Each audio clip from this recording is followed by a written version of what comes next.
Muito bem, pessoal. Nós vamos falar hoje um pouquinho sobre as fluoroquinolonas, ou simplesmente as quinolonas.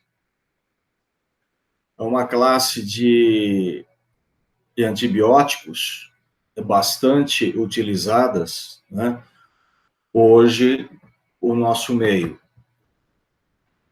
as quinolonas. Elas começaram, o fármaco precursor aí foi o ácido nalidixo, né? E ele foi introduzido no mercado apenas para infecções do trato urinário. Ele não atinge níveis séricos adequados em outros tecidos, né?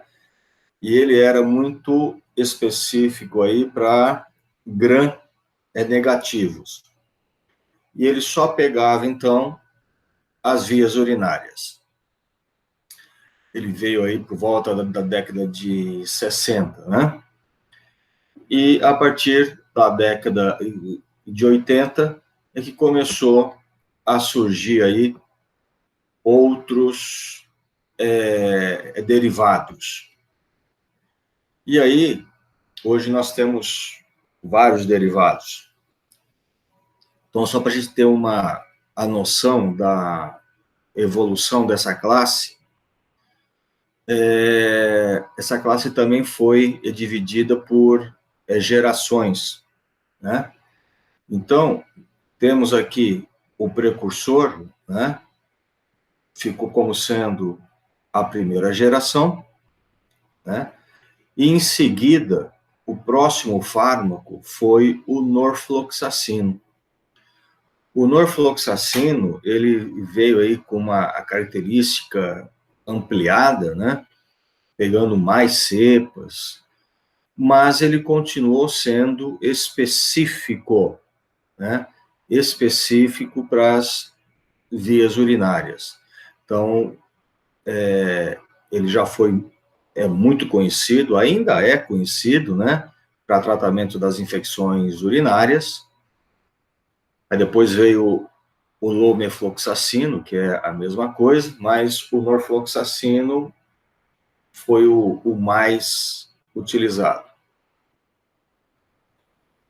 E, em seguida, essa classe surgiu aí um outro derivado muito semelhante a essa segunda geração, tanto que ela começou ainda a ser chamada de, classificada como segunda geração. Só que a diferença desses outros fármacos foi o quê? Foi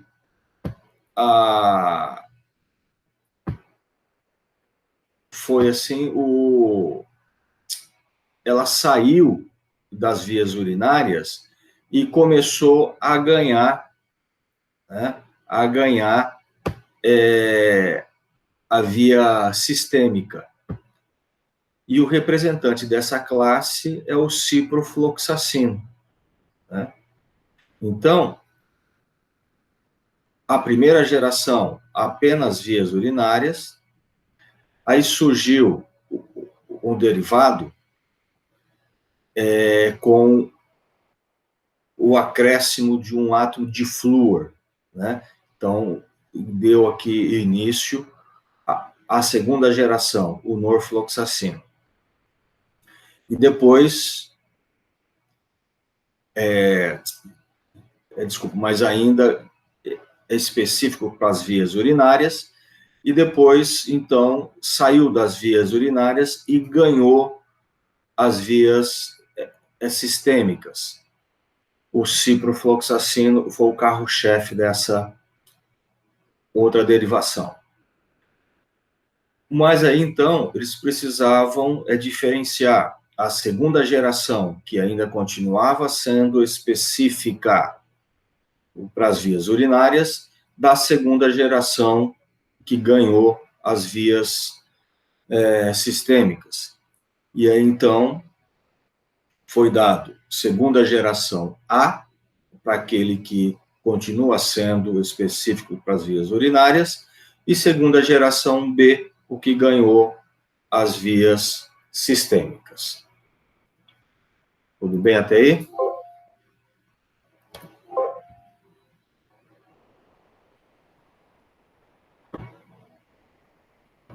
Muito bem.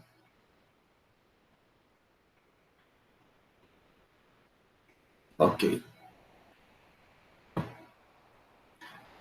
E aí, a partir dessa segunda geração B, começou a surgir outros derivados, né?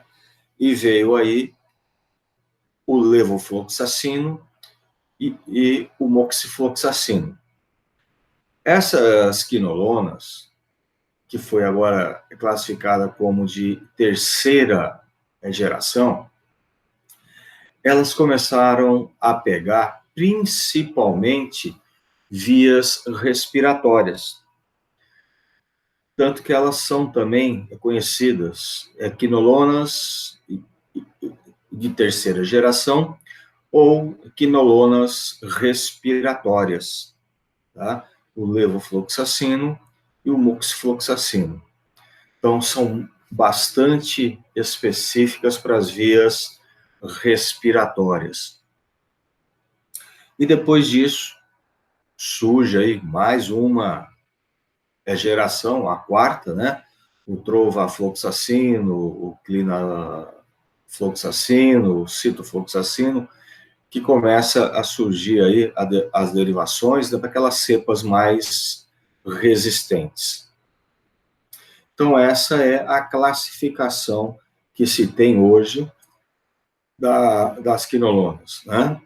A de primeira é sem o flúor, pegando apenas vias urinárias, depois com acréscimo do flúor, até em alguns livros você encontra como fluoroquinolonas, mas ainda continua sendo específica para as vias aéreas, como o caso do norfloxacino, e depois ganha as vias sistêmicas, então ficou segunda geração B.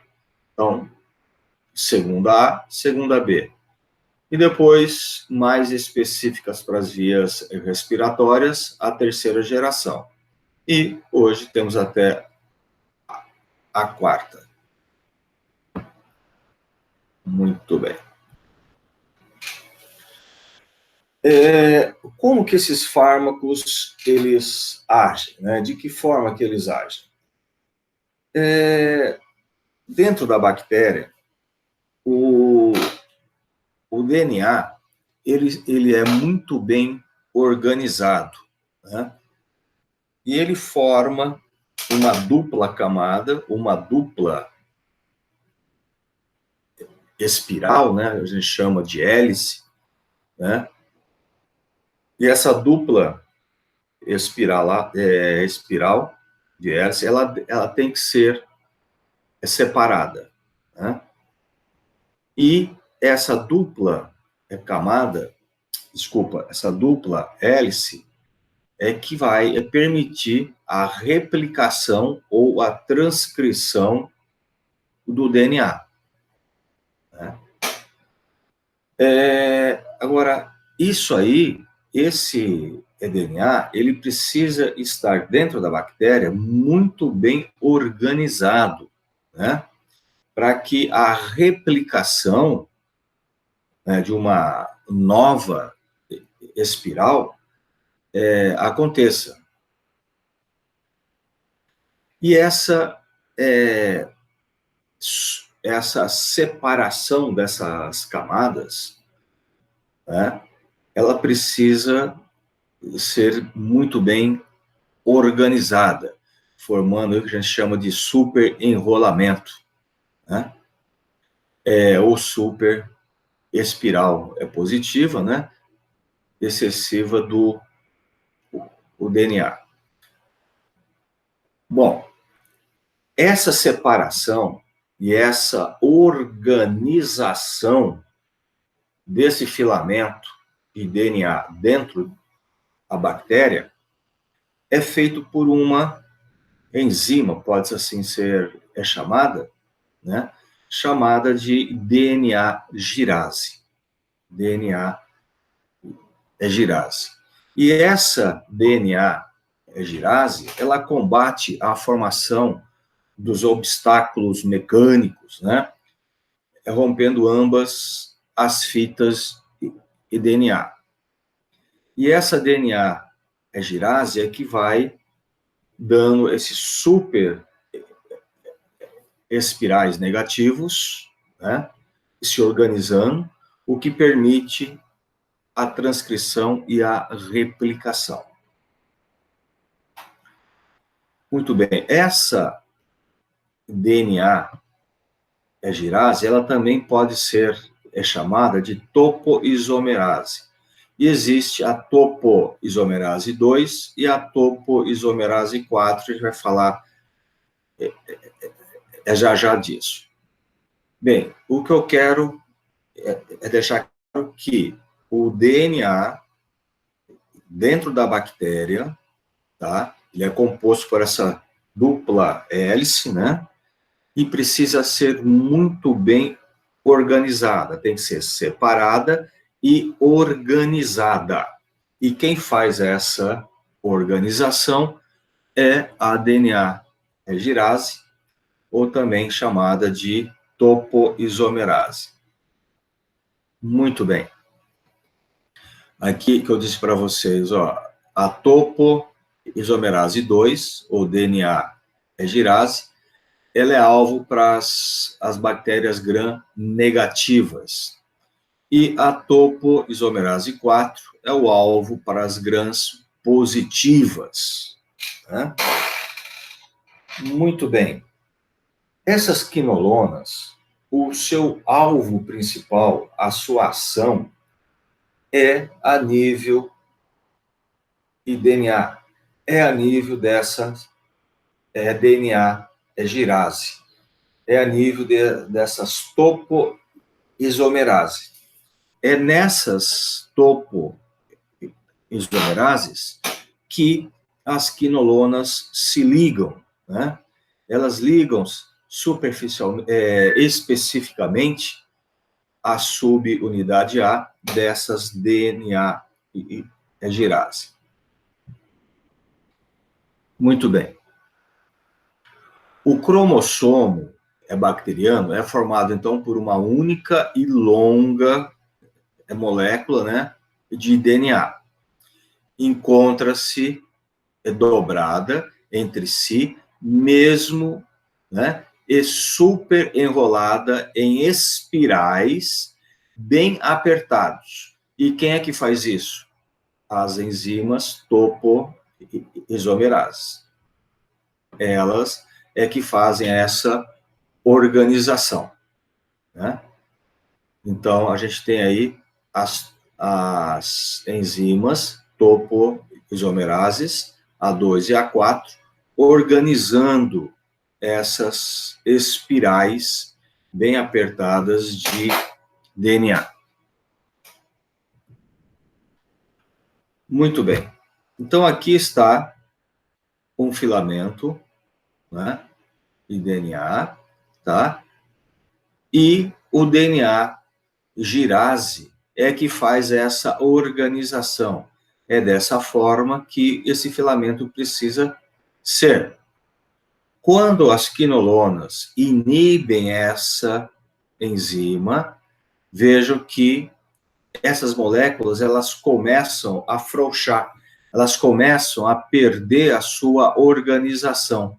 Vejam como ela é organizada e veja como ela começa a se desorganizar pela falta, pela inibição da DNA girase. Ok? Veja, aqui um filamento organizado, né? Organizado. A DNA girase aqui, ó, organizando, né? E aí, a presença da quinolona inibindo essa DNA girase, e aí perdendo a sua organização, rompendo essa organização.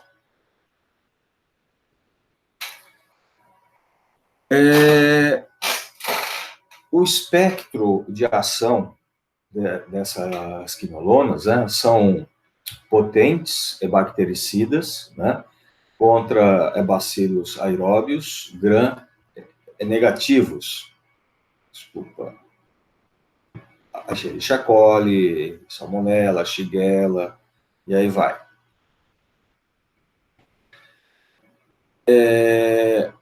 Uma coisa que não apareceu aí, é bom só acrescentar, veja, à medida em que esse filamento de DNA ele perde essa organização, ele começa a se afrouxar, né? As suas pontas começam a se espalhar e a perda da organização faz com que esse DNA, ele não, a bactéria não suporta mais o DNA dentro dela. O espaço bacteriano, após a perda dessa organização, se torna pequeno para esse filamento. E ele acaba, né, se espalhando muito, e suas pontas acabam até perfurando a bactéria, o que provoca a sua morte. E, além disso, essa desorganização, né, do DNA vai fazendo com que haja a replicação de proteínas erradas, defeituosas para a bactéria. E aí, aonde vem a morte bacteriana. Tá? Bom, esses fármacos, eles também desenvolvem resistência, né? E aí, essa resistência se dá por vários mecanismos, né?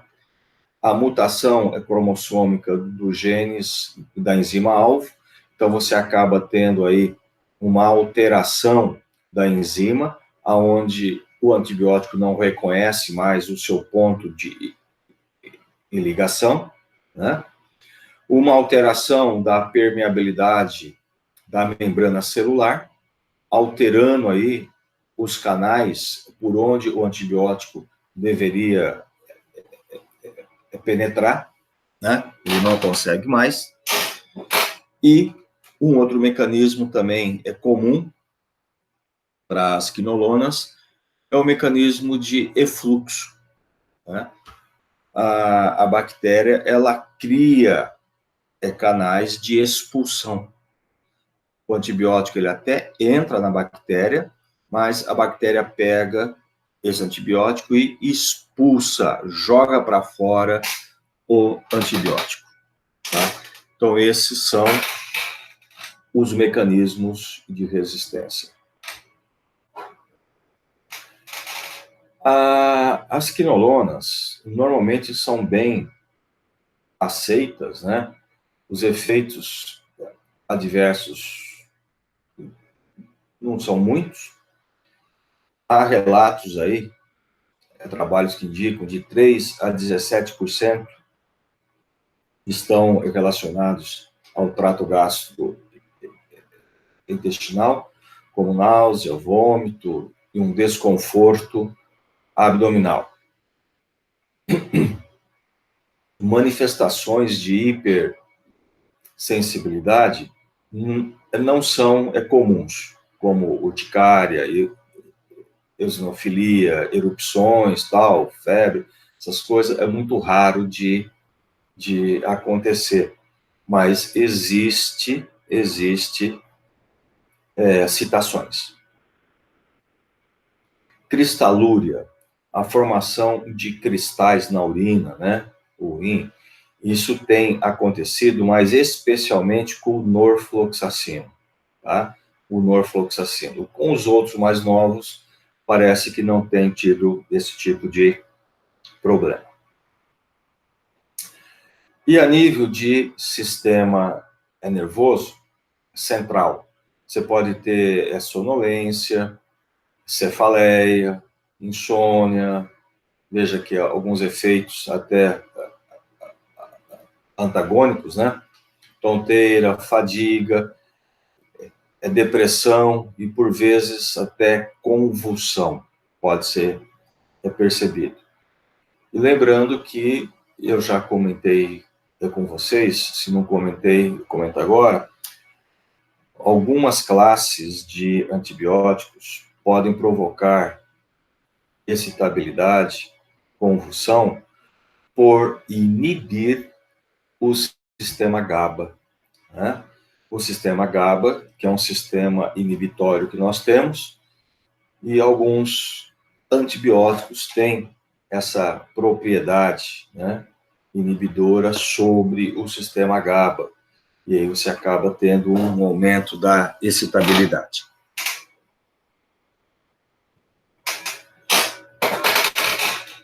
Então, tá aí, a ação tóxica, as quinolonas a nível de ACLC, né, resulta em parte a inibição da resposta ao ácido gama-aminobutírico, né, o GABA, nos receptores GABA do tecido nervoso.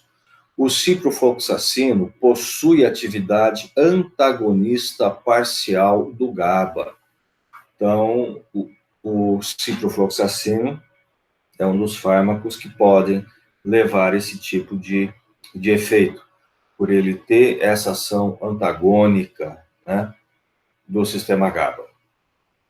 O risco potencial de causar lesões articulares e interferirem no crescimento ósseo. Veja, não recomendado para crianças e adolescentes. Agora, essa citação, tá, ela vem, a gente percebe muito em trabalhos mais antigos, né? Hoje a gente não vê tanto isso, essa atenção para esse caso. Mas existe, sim, né, alguns trabalhos, existe alguns consensos que pedem para não usar as quinolonas em criança e adolescentes, né, por interferirem nessas articulações, provocando lesões, né, interferindo aí no crescimento ósseo. Agora, gente, uma coisa que acontece, tá? Tem várias citações e a gente percebe isso até no uso clínico. Muitas pessoas fizeram aí tratamento prolongado, né, com essa classe, e vêm reclamando de tendinite, tá? Esses fármacos, eles podem provocar rupturas de tendões. São rupturas parciais, na grande maioria das vezes, né? E especialmente no tendão de Aquiles. Mas não somente nele, tá? Em outros também, tá? Então, você percebe uma dor e dificuldade, né, em mobilizar o local. E essas lesões são provocadas por uma isquemia no local, que já é muito pouco vascularizado, né? Já tem uma deficiência de vascularização. E esses fármacos, alguns trabalhos falam que eles provocam uma lesão vascular, né? Dificultando a passagem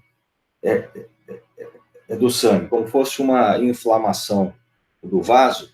O vaso ele fica com edema, como fosse um edema, diminuindo a passagem do sangue. Como os tendões já são, né, muito pouco vascularizados, e essa diminuição de irrigação acaba por dificultar mais ainda, né, e acaba, então, gerando aí a lesão. O norfloxacino e o ciprofloxacino interferem no metabolismo da teofilina, e aí pode causar náusea, vômito, taquicardia, agitação e convulsão. E a varfarina pode dar hemorragia. Isso daí, gente, interferindo no metabolismo, né, eles funcionam mais como inibidores enzimáticos, né? E a hora que ele gera esse efeito inibidor enzimático, aumenta, né, a oferta desses fármacos, no caso a teofilina, na circulação. E a teofilina, vocês já sabem que é uma xantina, né? Ela tem uma ação central, ok? E a varfarina é um anticoagulante, né? A mesma forma, ocorre aí um aumento da disponibilidade da varfarina, aumentando a ação dela, levando a um quadro hemorrágico.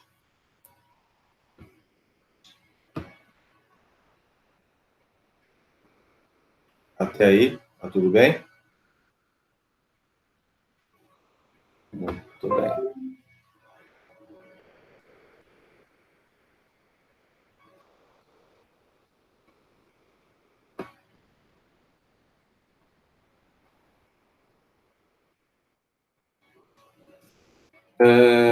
As quinolonas são administradas por via oral, né? Sofre interferência com antiácido, então é importante a não utilização de fármacos antiácidos. Tem uma boa absorção a nível de ITGI, biodisponibilidade maior de 50%, né?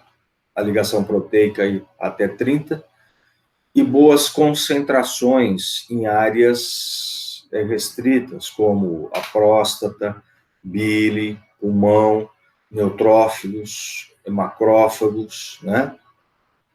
Então, tem uma boa concentração nessas áreas que são importantes para a defesa do nosso organismo. A eliminação depende muito do tipo da quinolona, né? Geralmente vias renais, e também pode ser eliminado por vias não renais, como a bile, por exemplo.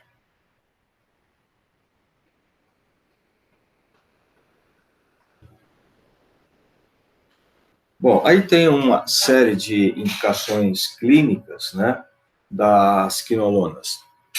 Então, para infecções do trato urinário, né, a fluoroquinolonas, as quinolonas, elas são mais eficazes do que a combinação de sulfametaxazol e trimetopima, né, que são outros antibióticos que a gente vai falar deles ainda, né, bastante utilizado também em infecções urinárias.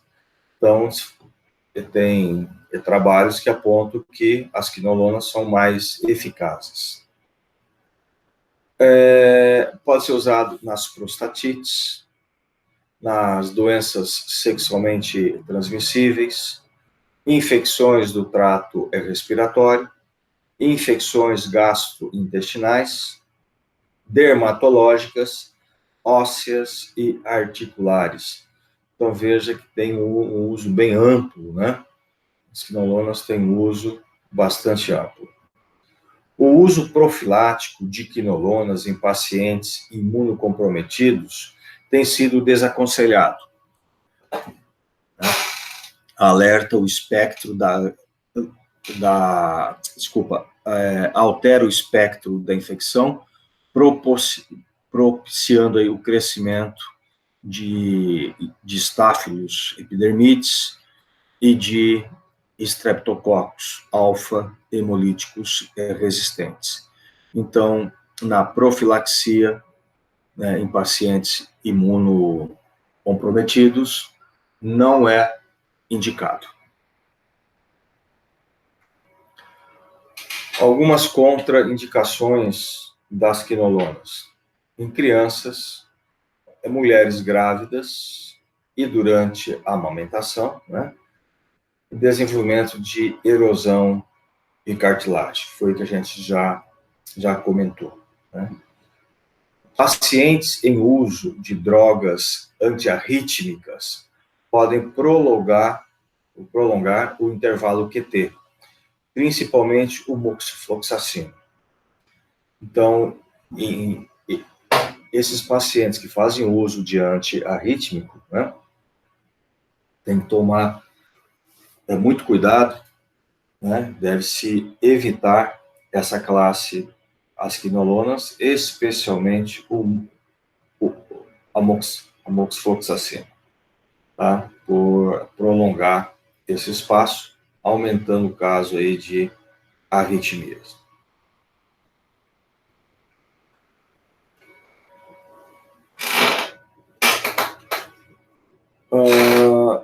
Bom, quando você acidifica a urina, você potencializa a ação antibacteriana e reduz a velocidade de excreção urinária.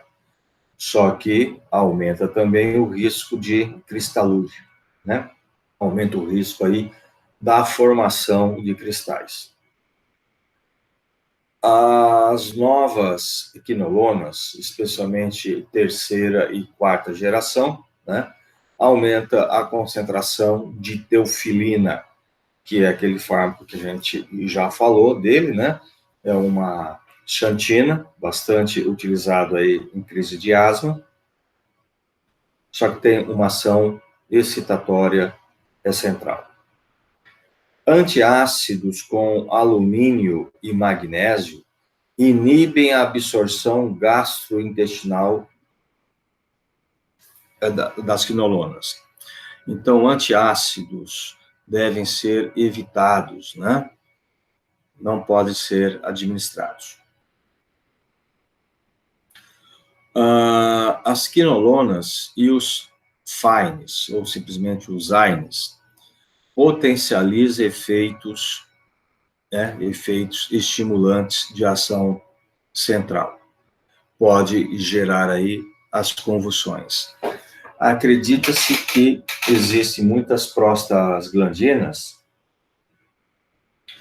que exercem a ação inibitória também sobre o SNC, né? As prostaglandinas têm muitos efeitos a nível fisiológico.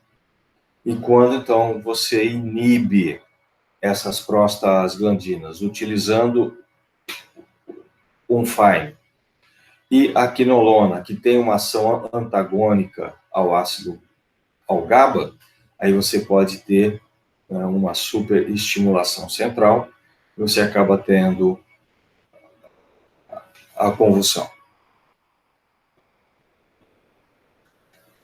Aqui ele está falando apenas da primeira geração, né? A primeira geração teve o uso aí limitado para as infecções do trato urinário baixas e intestino. Não atinge níveis séricos adequados em outros tecidos. Então, veja, ela se restringe mais a nível de bexiga, né? De urina, rim e intestino. São gram-negativas. Então, esse ácido, nalipdixo, a primeira geração, é específica para gram-negativos. Altas doses também desse ácido pode te levar a uma hiperglicemia e convulsão. Bem? Segunda, as fluorquinolonas, né? As fluorquinolonas. Então, essa segunda geração, veja que ela ganha o átomozinho aqui de flúor, né? E isso faz toda a diferença para elas. Então, com o acréscimo desse flúor, a posição 6 do anel quinolonico, né, aumenta o espectro de ação, aumenta o espectro de ação da gram é negativa e começa a pegar alguns cocos também gram positivos. Então, a presença desse flúor, além de aumentar o espectro da gram negativa, passa a pegar também alguns cocos positivos. Então, aí que nós já comentamos, segunda geração A, norfloxacino é o carro-chefe, segunda geração B, ciprofloxacino é o carro-chefe. A diferença, então, da 2A para 2B, tá, é que a 2A, a disponibilidade é apenas oral e pega apenas as infecções do trato urinário e intestinais, muito específico para gram negativo. Já a segunda B já pode ser administrada também vascular, e a vantagem dela é que ela começa a ganhar a via sistêmica, né? Ela sai das vias aéreas, intestino, e começa a agir também nas vias sistêmicas. Portanto, aí, o ciprofloxacino, né, começa é mais ativo em cirurgias de catarata, de meningite, para meningite, pneumonias, osteomielite, além de outras citadas.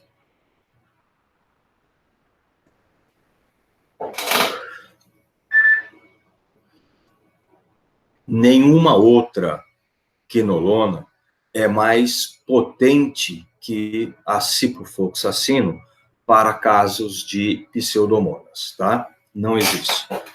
Então, a ciprofloxacino para casos de pseudomonas é melhor, é a mais potente. Então, indicações aí, pielonefrites complicadas, as prostatites, infecções genitárias por clamídias, e aí vai. As fluoroquinolonas podem ser usadas para gastroenterites, especialmente no caso de salmonelas. A terceira geração, né? A terceira aí, ela começa a ganhar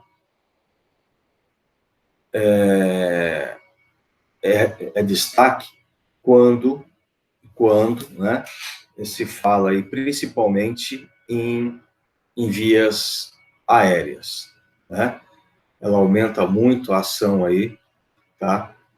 Para bacilos gram negativos e bacilos gram positivos, e são conhecidas como as quinolonas respiratórias, né? Então aí está o exemplo, tá? Gente, um minutinho só, por favor, tá? Me dê um minutinho.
Oi, pessoal, desculpa.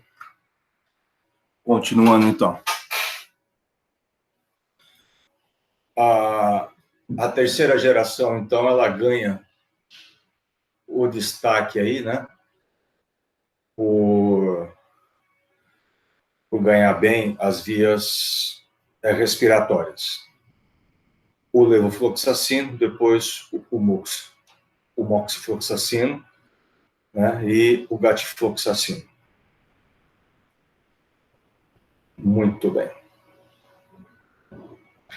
E hoje aí, a de quarta, né? Isso que não há no Brasil, tá? Isso aqui, hoje eu acho que já chegou aqui sim, tá? Desconsidere isso aqui.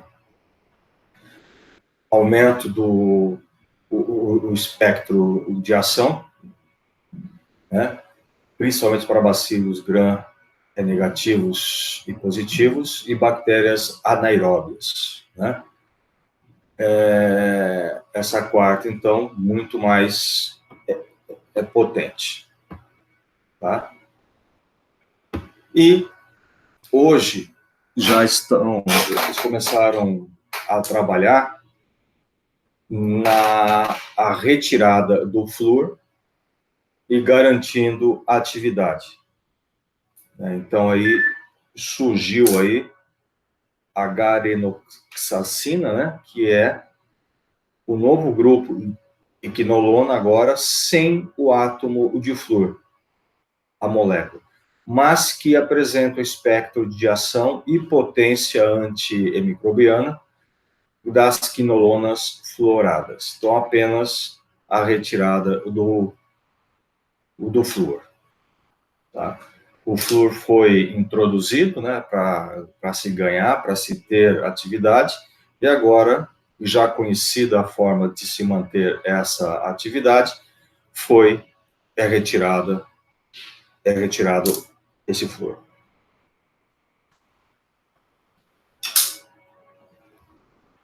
Muito bem. E aí, gente, é essa a classe das quinolonas. Tá? Eu resumi aí para não ficar muito extenso, né? E é uma classe que a gente usa muito, tá? A gente usa bastante essa classe de equinolonas.